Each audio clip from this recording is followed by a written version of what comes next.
Hey everyone, so we are going to work on the reverse canvas today, and I've got all my supplies out, everything that you'll need.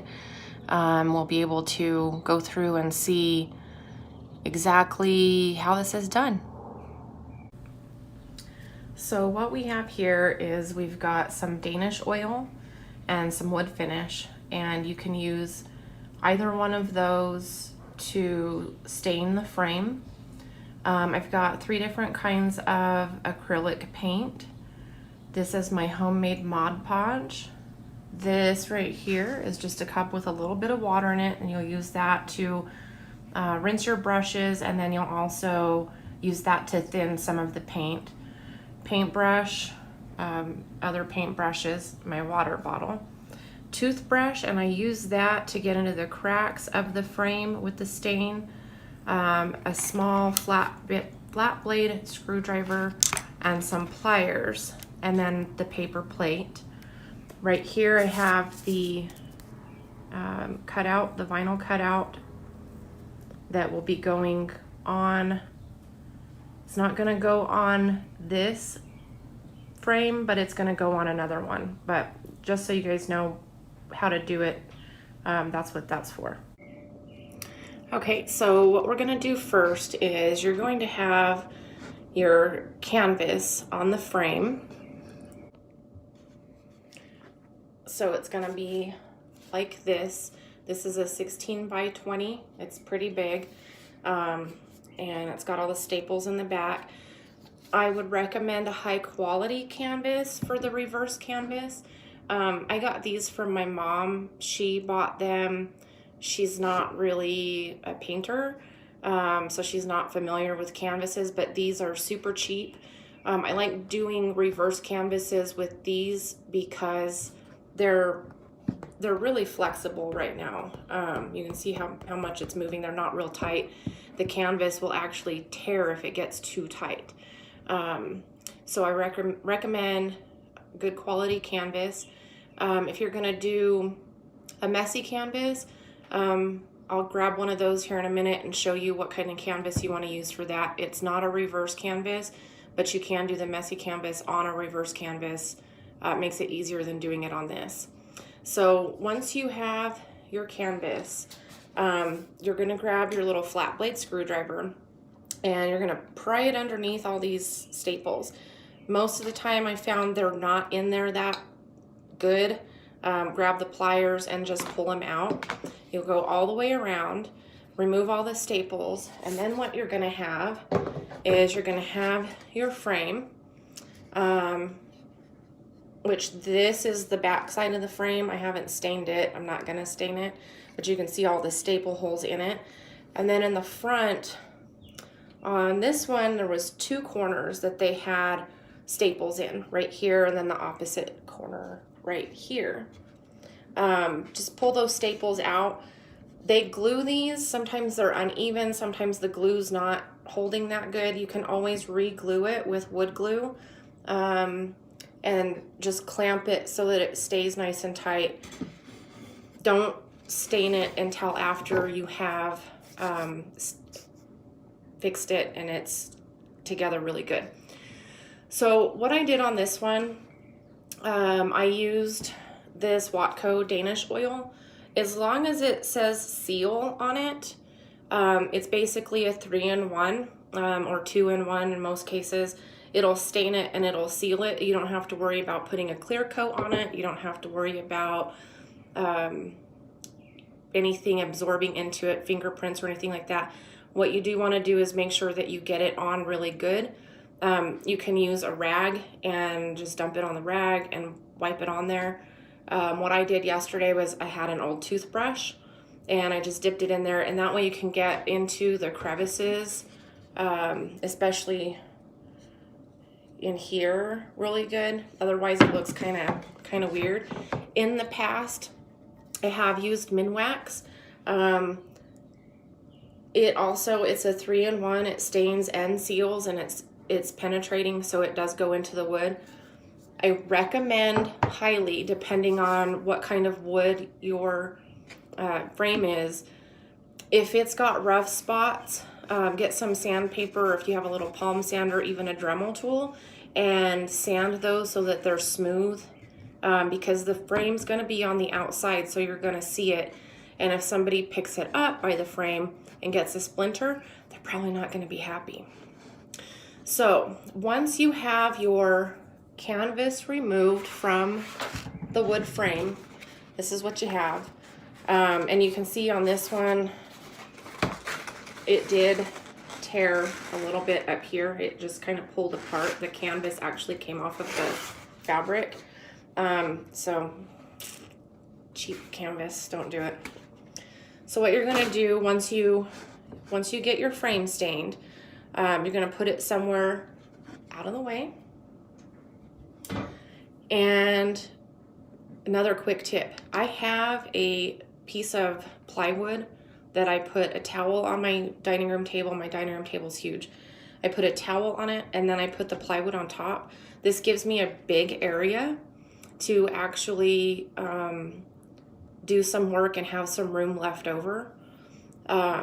So yeah, it's just a handy thing so you don't ruin your table. So what you're gonna do with your canvas, and you can iron it from the back, put a towel over the back of it, lay it flat. Do not use steam, do not spray it with water. It doesn't have to be perfectly flat, but because the edges have been folded for so long, you want to be able to paint over that folded edge.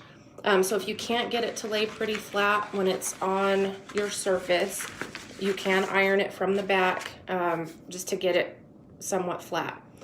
Now, what I'm going to show you, I have this paper plate, and this is what I use to put my paint on. I set my paintbrush on it. They come in really handy because then you just throw them in the trash when you're done with them. So what I have is, I have 3 different kinds of acrylic paint. So this one, you want to make sure if it's a liquid, shake it up real good. So this one is from Hobby Lobby. It's the Apple Barrel brand acrylic paint. And this color is Laguna. It's kind of a turquoise color. And this one actually came out of a set that I got of acrylic paints. It's a big box. It's Liquitex, and it is also acrylic. Squeeze a little bit on my plate. And I want to show you the difference in paints and how you know whether you need water with them. Some of the packages, this one, the Master's Touch, 50% off at Hobby Lobby. I don't have a Michaels here. Anything I get from Michaels, Chrissy has to send me from North Carolina. But this one, it does say to add water. And I'm going to show you, if you're not sure, I'm going to show you real quick. When you squirt your paint on your palette or on your paper plate, I'm going to show you how you can tell. So this one, real liquidy, doesn't need to have water in it. Okay, can you see that? The blue, it's just a blob. When you move it around, it doesn't run, it just stays there. That one, I would add some water to it or another type of thinner. And then this red one, super, super thick, and it does say to add water. Now, I'm gonna put this on the canvas plain, just so I can show you just straight how it is right here. And I'll show you the difference between the 3 of these, because you've got to mess around with paint for a while. Paint's weird. Okay, and then this one, the turquoise one. I really do like the ones that you don't have to add water to, but I found on most of those that you have to add sometimes several coats of paint, just because they're just not that good. So real quick, let me show you what we have here. So with the red one, as you can see, it's thick, it covers good. The blue is, you can kind of see through it. This turquoise, the one that I didn't add, or that you don't have to add water to, it's real liquidy.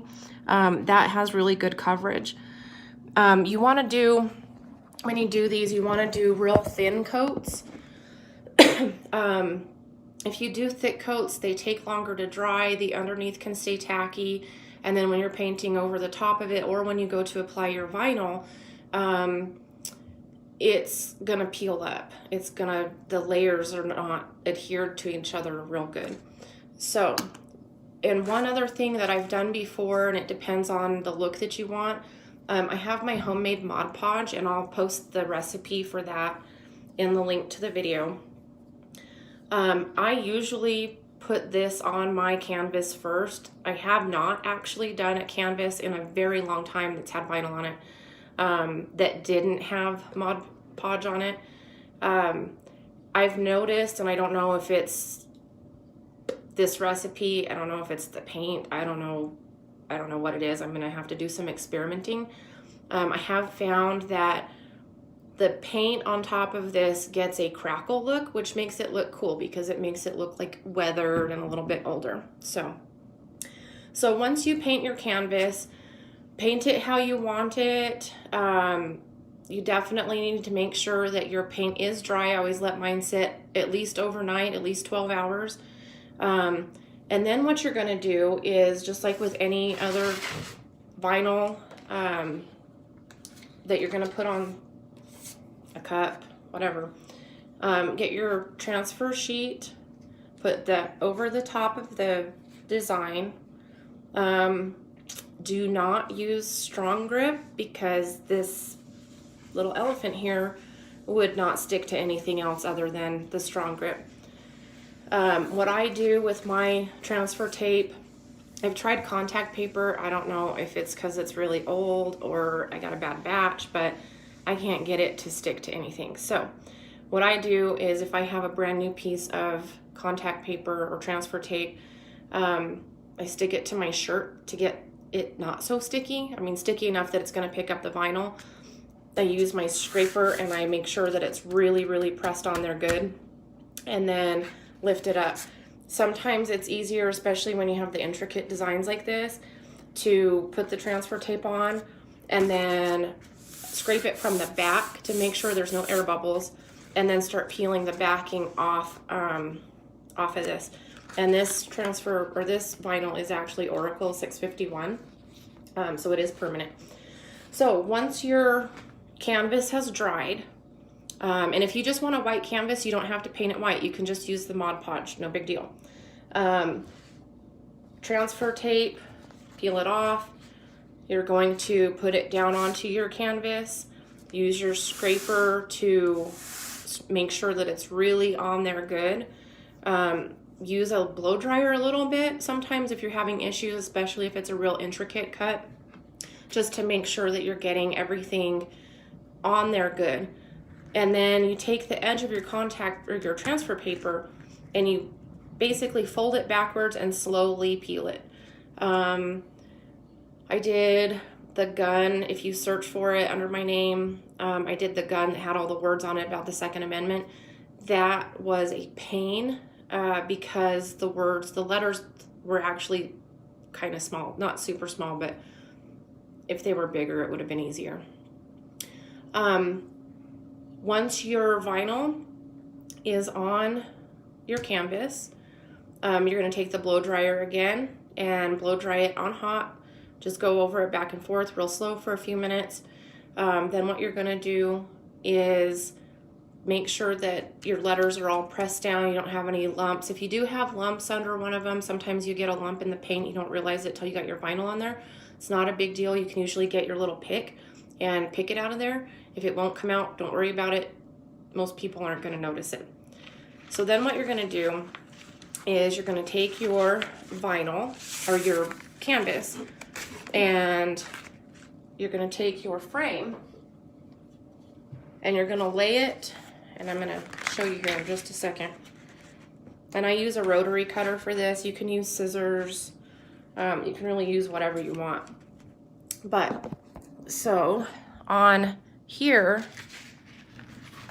this is the top side of the frame. This is what's going to be showing. Your design, your vinyl is going to be here. So you're going to trim the edges all the way around and cut that extra canvas off, okay? And then once you do that, this part's pretty easy. I went to, I can never remember the name of the store. It's a little cheapy tool shop place, Harbor Freight.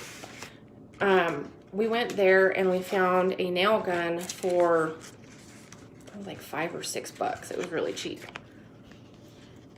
Then what you're gonna do is you're gonna, once you got your canvas cut off, you're gonna, I always do one right in the middle of one edge, and then I'll pull the corner kind of tight and do another one in the corner. Same thing with the bottom corner. And then I'll do the bottom so that your top and your bottom or your sides are stretched pretty tight. And I'll just staple it. If you have extra that you need to cut off of your canvas that's actually sticking out above that, no big deal. Just grab the scissors and you can get it cut off. And then you're going to have, depending on where you're putting this, if you're going to put it like in a window, then you don't need anything to hang it up, obviously. If you're going to hang it, you will need the hooks, the hanging hooks, picture hooks. You can get those at Hobby Lobby. I've seen them at grocery stores before, over by the tape. And that's pretty much how you do it. Now, if you're going to do a messy canvas, what you're going to do is once you get everything painted and you have your vinyl on there, then what you do, and do this with a stencil. Don't put vinyl on there and think you're going to pull it off, because you're going to be pulling off your paint if you've got paint on there. So use a stencil. Get a makeup brush. I've seen people do it with spray paint as well. You can either spray paint over your stencil, or you can use a makeup sponge. Makeup sponge, and dab the paint over the stencil. Don't brush it, because then you're getting paint under your stencil and it's gonna bleed underneath it. It's gonna get shoved underneath there and it's gonna look like crap. So makeup sponge, dab the paint on, and then you're going to pull it off when it's still wet. Pull your stencil. So your stencil is going to show the colors underneath, and then the paint that you dab or spray paint that you put over the top of it is going to be the top color. So I'll link a couple videos, the directions for the Mod Podge, the homemade Mod Podge. And the only reason I made this, okay, guys, this was full. I have 6 kids. I have 1 that's left in school here. So you go to the store every year and you buy their school supplies, and they need like 20 bottles of glue, and then they never use them. So I had 16 bottles of glue. That was, I think, 8 or 9 bottles of glue, and then the water. And that's all it is. Mix it up. Every time that I need to use it, just shake it. And I need to label it, don't I? Somebody's going to think it's something it's not. So if you have any questions, feel free to send me a message. Ask me in the post. More than willing to video chat with anybody that needs some help. Thanks.